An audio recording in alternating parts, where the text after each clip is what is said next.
Hey guys, I'm Katie. I'm a freelance video editor, and if you run your own business or if you're a freelancer, you know how important it is to set goals. Now, the middle of the year is upon us, and so I want to check in with myself, hold myself accountable for the yearly goals that I set in January, see how I'm doing, and figure out any course corrections that need to be made for the rest of the year. Let's dive in. One thing that not very many people do, but that I do every year, is I make a big deck for my yearly vision, and I break it down into subcategories and like smaller goals. So we're going to check in on those smaller goals. So every year I pick a theme, and this year's theme is to indulge in the process. And to me, that really just means becoming obsessed with the act of creation as opposed to attaching myself to the outcome of my efforts. And so I kind of wanted to shape all of my goals around my efforts as opposed to like the results of those efforts. You'll kind of see what I'm talking about. So we're just going to dive right into the first goal, which is to send 100 cold emails. Now, in the past, my goal has been to book a certain number of days throughout the month. I can't really control a producer picking me as an editor, or like there's so many factors in play here, right, to determine like whether or not I get booked on a project. But what I can control is how much outreach I'm doing. And so that's kind of like how I wanted to shape the year. So I wanted to start off strong by sending 100 cold emails this year, which we can go to my spreadsheet. I am not doing great at this, I'm going to be honest, which is kind of a good thing, and I'll explain why. So I've really only sent about 20 cold emails thus far this year, but that means that I'm pretty booked out to the point where I don't need to be sending so many cold emails as I have in the past. My next goal is to save $2,000 a month. And yep, I am doing great at this. So proud of myself, actually. I'm closer to $3,000 a month, which I'm like, that's crazy, but I have to keep in mind that I don't get an employer match with my 401k or any retirement accounts or saving accounts, so I have to make that up for myself. And I have a bunch of sinking funds for things like contacts, trips, equipment, that kind of stuff. My next goal, post BTS content. So for every shoot, I post 2 pieces of content. Again, that's a thing that I can control, right? My effort and the goal. Now, I haven't shot as much as I thought I would this year, so this isn't as big of a goal as I thought this was going to be, but so far so good. I have been reaching this goal, and I'm very proud of myself. And a large part of that is due to YouTube. So I'm excited to be here. I'm still like growing this little baby channel, but yeah, it's been a good time. My next goal was to volunteer monthly. Now, I left this kind of ambiguous at the beginning of the year because I wasn't really sure exactly how I wanted to volunteer or where or what, but I kind of felt this sense of like giving back. So I started volunteering at an art gallery here in Charlotte, and I kind of wanted to use that as an opportunity to network with creatives in the city as well. Most people I know here work in banking or other like more corporate type of jobs. And while it's been great working at the gallery, I haven't felt that like fulfillment socially that I've been looking for. And my work schedule is ramping up to the point where I am working weekends pretty often. So I just need to assess that. It's a little up in the air right now. And then my last goal for the year was to smile at strangers, which sounds like so lame and kind of a weenie goal, but I feel like it's actually made such a difference in my year. I realized, I think last year, that I kind of have an RBF when I'm out and about or like I'm concentrating on something. I definitely give off don't talk to me vibes. So I've been trying to put in a conscious effort to smile more, like present more friendly, because I am a very friendly, outgoing, chatty person, but I think a lot of times I just don't, like, I'm not giving that, you know? So in doing this, I can confirm it has been so much easier to meet people. It's so much easier to approach and be approached. I feel like we're all just so closed off. Do you know what I mean? There's so many people that are like moving and struggling to find new friends and stuff like that. And I think like, even if you don't feel it on the inside, if you start on the outside, it'll help in that process of making new friends and meeting new people. Okay, for the rest of this video, I've kind of organized this by category and like questions related to that category. So it's gonna be kind of like a Q&A format. First up, we've got career growth. So we're gonna kick it off with, what are the projects that you're most proud of so far? Now, this technically wasn't from this year, but I wasn't able to talk about it until like a month ago. And I have to say, this project for Sarah V, it was a mad dash. It was absolutely, definitely by far the craziest project I've ever worked on. But I'm very proud of this project because I learned so much. It was very technical. Like, I did all of these animations, and there's so much VFX work that like I don't typically do. So it was very stretching for me as an editor. So that, in addition to this project for Elizabeth Arden, I'm so happy with how this turned out. And then I edited this interview about the Tulsa Race Massacre. This was back during Black History Month. I learned so much while I was working on this edit, and it felt really good to like work on a project that was important. You know what I mean? I think most of the time I'm like, at the end of the day, this kind of doesn't matter. Like, I'm not doing open heart surgery. Like, nobody really cares. This project in particular was important. People died, you know, and educating people about that history is important. And it felt good to use my skills in a way to better society. Are there any new clients or industries that you've worked with? Yes, I'm very happy to say that. We have some new clients to add to the roster, including United Airlines, Meta, Deloitte, and Bojangles, most notably. Are there any skills that you've improved or new tools that you've learned? Yes, I have been diving into AI. I've been having ChatGPT help me out. I've been using this program called AutoCut and doing a deep dive into other AI tools for editors. So stay tuned because I'm going to be doing a video on that. Did you have any difficult moments and how did you recover? Yes, the beginning of this year was really slow, especially in comparison to how the end of last year went. I knew it was going to be slow, but it was a lot slower than I anticipated. I was only about halfway booked from January to March. March is when things kind of started picking up. And how did I recover? Well, I started a YouTube channel. I also got caught up on an entire year's worth of really bad bookkeeping. That was a hard lesson to learn. And I sent some cold emails. Like I said, about 20, which do take up a chunk of time.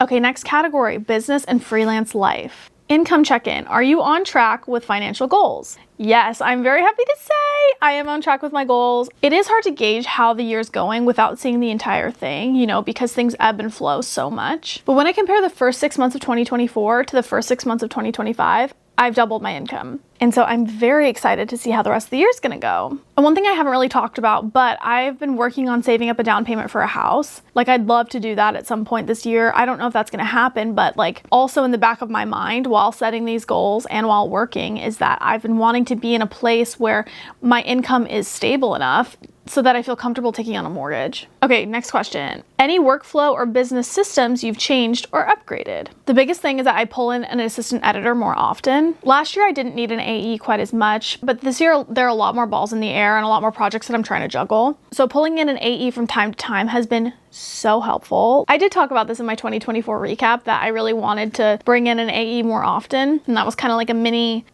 intention that I wanted to set, and so I'm happy to say it's been going well. One thing I am looking to upgrade is my invoicing system. I feel like right now it's a little bit clunky and not very time efficient.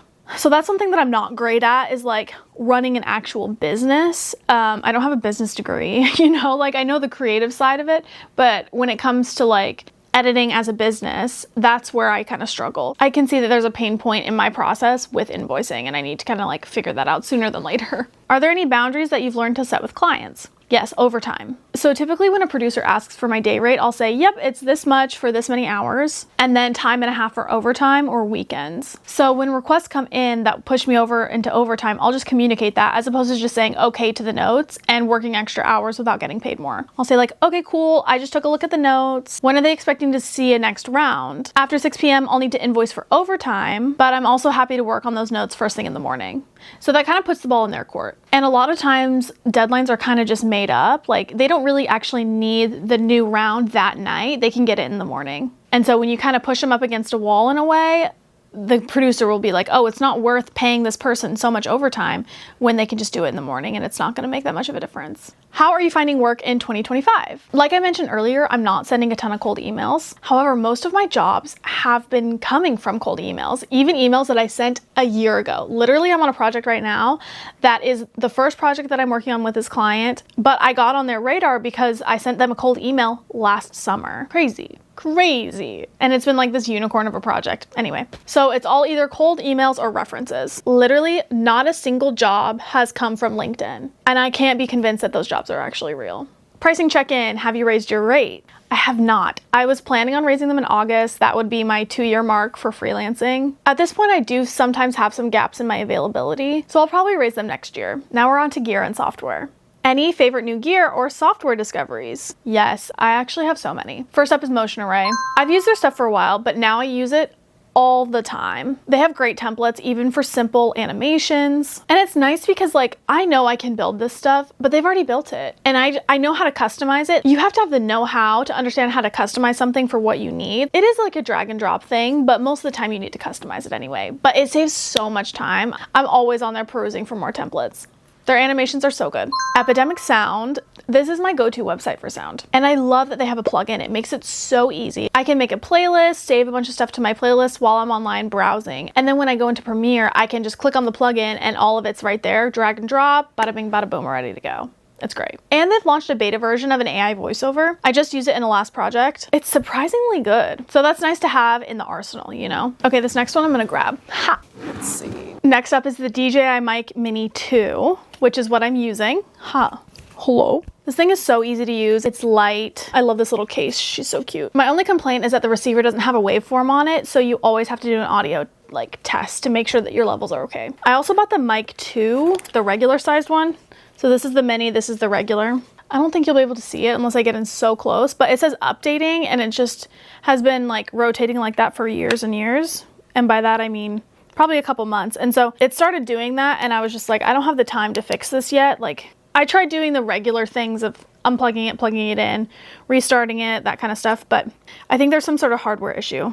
And I'm just like, I haven't had the time and these have been great. A big reason why I like the mini as opposed to the Mic 2 is the size. Here, I'll use this one, which this might be on. I don't know if this is gonna record double audio. We're about to find out. Okay, but you can see, I'm gonna hold it up against the white. You can see the size difference. Like this is truly double and like at least double. It's a lot heavier. So when I have this on my shirts and stuff, it definitely drags stuff down, whereas this is a lot lighter and I just prefer this, you know? But this one's kind of fun if you're wanting to talk into a mic and feel like an Instagram baddie. Yeah, again, I still have so much gear because my light kit, I have this light right here I'm not using. Ugh. I was gonna pull this light, but it's just not gonna work. Okay, my light kit, I'm obsessed, gooped and gagged, 10 out of 10. If anything, I wish I'd gotten a stronger version, but I just couldn't justify it at the time because it'll like, I don't know. The brightest lights will probably be like an extra $500 maybe, I don't know. But these ones are great for now. And the last piece of gear I want to talk about is my Stream Deck that I got this year. I think I might do a more in-depth review of this. I really like it overall. I don't use it much for editing. I use it mostly for the Pomodoro timer. Excellent, 10 out of 10. It helps keep me off my phone. Last question in this category. Any changes to your editing setup or workspace? I just got this little cabinet thing that holds all my hard drives, all my little tech accessories, and now I'm like, how did I live without this, truly? Next category. Mindset and creative direction. How do you stay creatively inspired? For me, taking time off. Especially with this new YouTube venture, it's so easy to let everything personal become content. And you feel a lot of pressure to just film everything. Film it, record it, post it. But this year, when I travel, I completely check out and I focus on having fun, decompressing, the whole thing. So far, that's been working well. How do you deal with comparison and imposter syndrome? Okay, this is such a good question that I feel like we should really talk about. So earlier this year, I found myself comparing myself to other people that I graduated with who are in the same industry. I mean, they are absolutely killing it. Their work is just so good. I'm so proud of them. And I realized I was comparing myself in a way that like turned into negative self-talk. And the tide really turned for me when I did that, monetary evaluation, when I was looking at January through June of 2024 versus January to June of 2025. I realized the only thing that I should be doing is comparing myself to a past version of myself. It's not fair to compare myself to somebody else. So that was kind of a lesson to me of like, stop comparing myself to other people, compare me to me, you know? I've also been doing a lot of journaling and that's been really helpful. Like I'll do it even first thing in the morning just to kind of set intentions, clear my mind before the day starts. And like, I cannot recommend that enough. What kind of projects do you want more of going forward? Like I said, I really enjoyed working on the video about the Tulsa Race Massacre. I learned so much and it felt like contributing, you know? So I'd love to work on more just like educational, politically informative type of edits because there are a lot of crazy things happening right now, you know? What's next for the rest of 2025? What are your goals for the next 6 months? So I don't know if I'm going to be setting any goals in particular.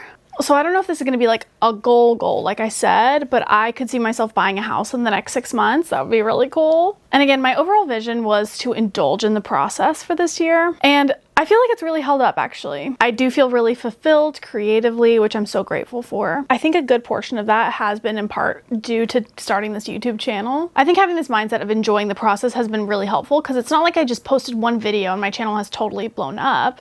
You know, it's still just this little baby channel that I'm trying to grow. But I'm so excited for what's to come. I guess in that same vein, I would really like to monetize this channel, whether that be by sponsored posts, partnerships with brands, like obviously I love a brand. So that'll be fun to dive into further into this year. And I think I need to make a more concerted effort on that. Do you have any dream clients or types of edits you want to pursue? I definitely have dream clients. These clients are actually from my vision board for the year. They're Glossier, Diet Coke, Victoria Beckham Beauty, and Madewell. And I have yet to connect with any of these teams. Not due to not trying, actually. I've made a concerted effort of trying to track down these people and it's kind of tough, but I think I need to get back on that horse. So kind of to wrap it up, First of all, thank you guys so much for being here. I just want to show that a freelance career is possible, it's sustainable, it's fulfilling, it's worthwhile, that there's a career growth possible in ways that may not translate as well into like the corporate world. I always want to make content that's relevant, informative, educational, inspiring. So yeah, if you have any comments, concerns, questions, drop them below. I'm always in there. Again, thanks so much. I will see you in my next video.